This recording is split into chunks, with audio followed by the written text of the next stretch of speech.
Ator Bruno De Luca testemunha sobre o atropelamento de Kaique Brito. Espada de rebeldes judeus dos tempos da Roma Antiga são encontradas em Israel. México legaliza o aborto em todo o país. MC Salvador da Rima é acusado de agressão por sua esposa Mariá e o possível acordo entre Putin e Kim Jong-un que está preocupando os Estados Unidos e seus aliados. Vamos falar de tudo isso no vídeo de hoje. E aí pessoal, beleza? Meu nome é Bruno Fabio, esse daqui é o Planeta Novo e se você ainda não é inscrito no canal, vai se inscrever agora e deixar o seu like pra ajudar a gente. No vídeo de hoje, a gente vai trazer aqui um absurdo da semana e hoje eu tô com o Digo Black por trás das câmeras pra me dar a meta de likes. Meta de like hoje eu quero 7.820. 7.820 likes, então vem pesado, as últimas a gente vem batendo aí, certo? A gente tá nesse padrão de 7k, a galera tá batendo. Sim. Então se bater 5 seguindo 7k, a gente sobe pra 8. Fechou. Pode ser? Então, concordo. 7k. Começando no vídeo de hoje, 7k, 820 Isso. é a nossa primeira meta. Ajuda a gente a bater aí. Na quinta posição, a gente vai falar sobre o depoimento do Bruno De Luca no caso do Kaique Brito, que foi atropelado recentemente. O ator Bruno De Luca contou à polícia que testemunhou o atropelamento de Kaique Brito na madrugada de sábado no Rio de Janeiro. Segundo o Bruno, ele não sabia que era o Kaique na hora do atropelamento. Esse depoimento foi dado na quarta-feira e sobre o acidente ele falou o seguinte: ouvi um barulho de impacto, porém não ouvi um barulho de frenagem e vi uma pessoa sendo arremessada para o alto. Ou seja, ele falou que viu o atropelamento, viu tudo ali, presenciou, né? Mas não linkou as coisas, não viu que era o Kaique. Ele ainda explicou que ele viajou para São Paulo para assistir ao Festival The Town e tentou entrar em contato com o Kaique depois, no outro dia pela manhã. Foi só então que ele descobriu que aquele cara que tinha visto sendo atropelado era um amigo dele, e então ele voltou ao Rio de Janeiro. Segundo ele, o Kaique não estava bêbado e ele afirmou que ele estava atravessando a rua para pegar um Uber e voltar para casa dos pais dele, que fica lá no Recreio dos Bandeirantes, no Rio de Janeiro. Ambos estavam na casa de Bruno discutindo uma peça que planejavam fazer juntos e decidiram ir a um quiosque para tomar algo por volta das 22 horas. Eles foram no carro de Bruno, que estacionou em frente ao quiosque do outro lado da Avenida Lúcio Costa, planejando voltar de Uber pelo consumo de álcool feito. Então eles teriam ido no carro do Bruno, ou seja, não teria como o Kaique realmente voltar dirigindo, mesmo que ele quisesse, né? Quem tava de carro era o Bruno, e o Bruno também escolheu voltar de Uber, por conta do álcool que eles ingeriram. Apesar de ele falar que não tava bêbado também, né? Ele falou que já tinha ingerido alguma coisa. E ele explicou que não foi atender a pessoa quando viu ali que alguém tinha sido atropelado, porque ele tem um trauma antigo envolvendo um acidente, e pra ele seria um momento traumático. E tem um outro detalhe: após o acidente, o Bruno voltou pra casa, deixou o carro no local, mas ele fala que não lembra como ele chegou em casa. Isso é estranho, né? Porque ele falou que não tava bêbado, digamos Exato. assim, né? Então, tipo, como é que ele não tava bêbado, não lembra, tá ligado? Não, uma coisa meio que parece que tá anulando a outra, tá? Sim. E esse, então, foi o testemunho que ele entregou pra polícia na quarta-feira. Na quarta posição, a gente vai falar sobre espadas de rebeldes judeus que foram encontradas em Israel. 4 espadas do tempo da Roma Antiga foram encontradas em Israel. São espadas com bainhas de couro e madeira, de cerca de 1.900 anos atrás. Elas foram descobertas em uma caverna em Israel. Os arqueólogos acreditam que as espadas eram de judeus que se rebelaram contra o domínio romano. O estilo de 3 lâminas lembra um tipo de espada romana, que era chamada de espata, uma espada longa de lâmina reta, geralmente com um único lado afiado. E eles ainda encontraram uma quarta espada que também tinha um formato que era utilizado naquela época pelo Império Romano, né? Inclusive o Império Romano controlou aquela região, que na época era chamada de Judéia, entre o século I a.C. até o século II d.C., ou seja, por 300 anos. Naquela época a gente teve alguns judeus que se tornaram escravos e também tivemos algumas pessoas que foram controladas com o tempo e tiveram até que mudar a sua religião. Por conta disso, a gente tinha alguns grupos rebeldes judeus e essa caverna que foi encontrada perto do Mar Morto era um local onde eles se escondiam e viviam para poder enfrentar os romanos. Então as espadas contam um pouco da história do passado, né? E é legal sempre a gente contar alguns detalhes que vêm de tão longe, né? 1900 anos. Então, mano, isso que eu acho muito doido, por causa que passa os anos, passa os milênios, passa todo o tempo e ainda é encontrado coisas lá de trás, mano, lá dos primórdios, digamos assim. Pensando se os seres humanos, tipo, na hora de morrer, ficassem intactos, continuassem do jeito que é, em vez de decompor. Pô, aí ia ser doido. Imagina, encontra lá, tipo, tem enterrado o Albert Einstein, Sim. aí tem não sei quem. Perfeitinho, assim. Perfeitinho, do jeito Tá que era, ligado? tá ligado? Doideira. Só que aí eu acho que ia ter pouco espaço para as pessoas. Sim, ia faltar espaço. Tudo é feito perfeitinho, né? Na natureza. Mas também eu acho que a galera ia começar a montar, tipo, sei lá, museus com pessoas mesmo, tá? Tipo, só sério? com cadáver, imagina. Tipo, o cara assim, tipo, o Dom Pedro I, ele em cima de um cavalo, tá ligado? Apontando a espada pra cima. Sabe aquele famoso museu de cera, Madame Tussauds? Esse com corpos reais. Imagina.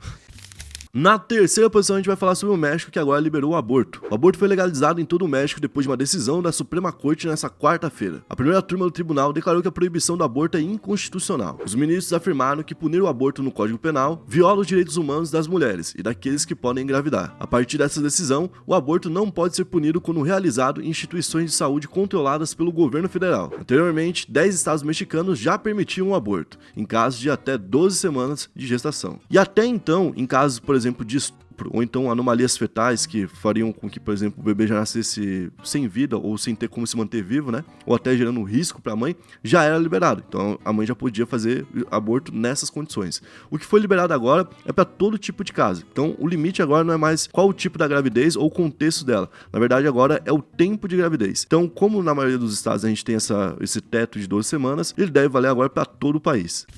Na segunda posição, a gente vai falar sobre um problema envolvendo o Salvador da Rima, que agora foi acusado de agressão. Na quarta, Mariá, esposa do Salvador da Rima, abriu uma live acusando o MC de agressão. No momento, ele aparece com a filha deles no colo, rebatendo o que Mariá falava e pedindo para que ela parasse de gravar. Mariá então fala coisas como "coloca a mão em mim de novo" e critica que as coisas que Salvador prega, na verdade, não são verdadeiras. Enquanto isso, Salvador aparece acusando Mariá de ter traído ele. Então é uma situação complicada até de se comentar, porque a gente não tem domínio nenhum do assunto, obviamente, porque é uma situação que é totalmente privada e que do nada é tornado público, porque até eu vejo que ela fez isso, talvez, sei lá, pedir ajuda, pra pedir ajuda e tal. Por segurança ou alguma coisa assim. A gente não sabe como tudo aconteceu, mas a gente sabe que são pessoas públicas, são pessoas famosas, né? Inclusive, a Mariá é irmã do Hariel, e o Hariel, muita gente foi cobrar ele perguntando, pô, e aí, vai fazer alguma coisa? Como se o cara também tivesse, né? Como se o cara tivesse algum controle sobre isso. Infelizmente, a gente não tem esse controle, gente.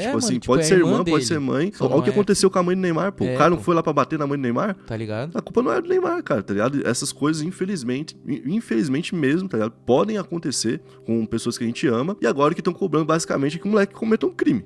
É isso.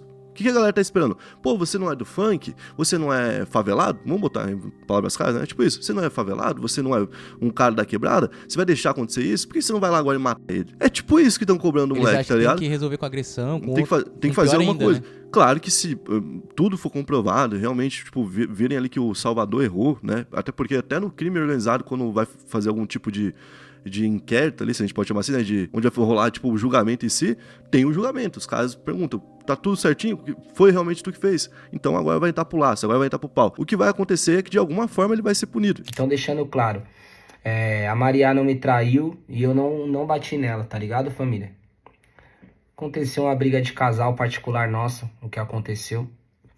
Se alguém agrediu quem ou não agrediu também, não cabe a mim vir aqui, porque eu não tô aqui pra querer ir contra a Mariá ou pra querer passar ela como um vilã nem nada, porque eu amo ela, entendeu? Independente de tudo, ela é mãe da minha filha.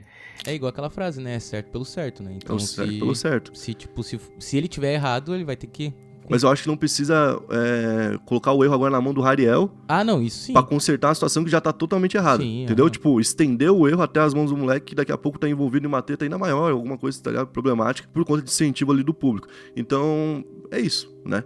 Ela fez a denúncia, eu acho que isso aqui, ela querendo ou não, vai chegar na justiça, certo? E a justiça vai querer saber como tudo aconteceu. Eu vi que a irmã do Hariel, a outra irmã do Hariel, também apareceu falando sobre, né? Falando que ela não precisa dessa situação. O próprio Hariel falou sobre isso, que ela tem tudo em casa, que ela não precisa estar lá morando junto com o Salvador e tal, e que ela pode voltar pra casa. E o Hariel até fala sobre isso. Pô, nunca foi minha intenção entrar na vida dos outros, porque a vida privada é a vida privada, tá ligado? E eu não tinha também como cuidar e saber de tudo que tá acontecendo. Mas a partir do momento que se torna público uma situação como essa, eu descubro o que tá acontecendo com a minha irmã, eu vou estender a mão pra ela, obviamente, vou proteger ela, obviamente, e vou cobrar quem fez algum mal pra ela, obviamente. É isso, né? Tá certo.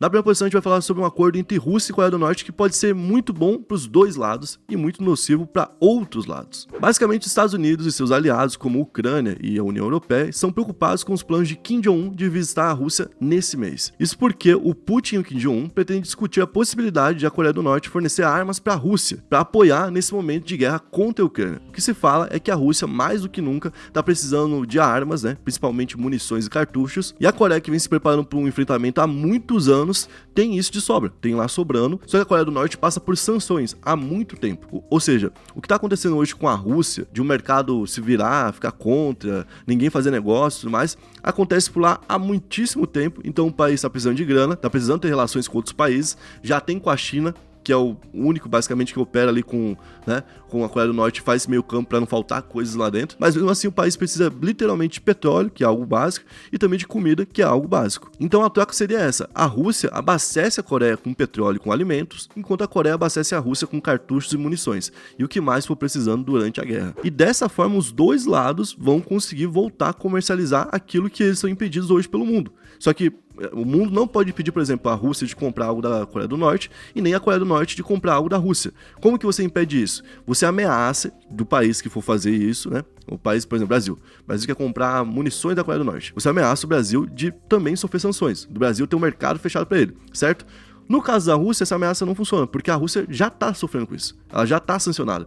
Então, é como tu falar pra um preso que tu vai prender ele, entendeu? Inclusive, agora, a Coreia do Norte tá dando ideias pra Rússia, né, de convocar uma união, uma aliança entre Coreia do Norte, Rússia e China para poder fazer treinamentos militares navais perto da onde é a Coreia do Sul. Até porque a gente vem tendo, sendo justo, né, treinamentos navais entre Coreia do Sul, Japão e Estados Unidos no mesmo local. Então é para mostrar poder, obviamente, né? Pô, mano, eu acho que pode ser até meio loucura o que eu vou dizer agora, mas, mano, se junta Rússia, China e Coreia do Norte contra Estados Unidos e digamos ali, a OTAN, tá ligado? O bagulho vai ficar tenso, mano, porque eu acho que é capaz, muito capaz deles usarem bombas nucleares.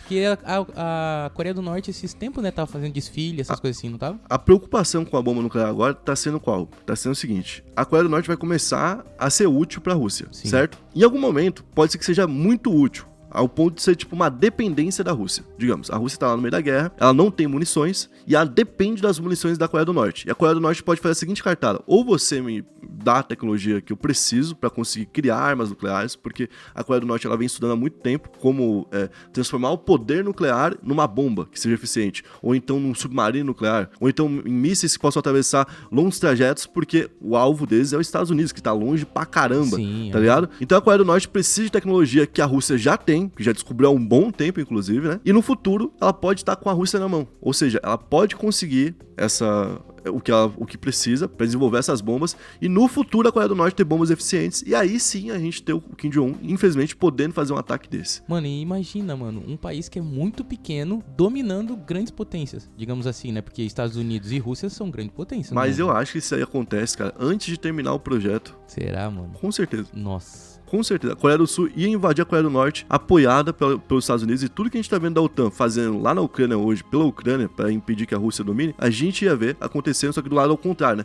Aí a OTAN que ia estar invadindo o território, certo? E não ia ser a proteção. Aí eu queria ver como que eles iam também vender isso. Provavelmente iam falar que o Kim Jong-un ia destruir o mundo, né? Até porque isso já foi um argumento feito pela invasão dos Estados Unidos lá no Iraque.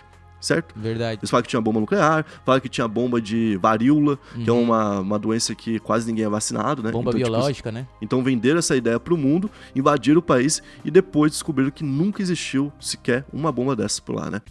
Bom, esse foi o vídeo de hoje. Eu espero que vocês tenham curtido a forma como a gente abordou o tema. Se você curtiu, você vai deixar o seu like, se inscrever no canal e comentar pra gente qual outro tema você quer ver por aqui. Tamo junto, valeu, é nóis.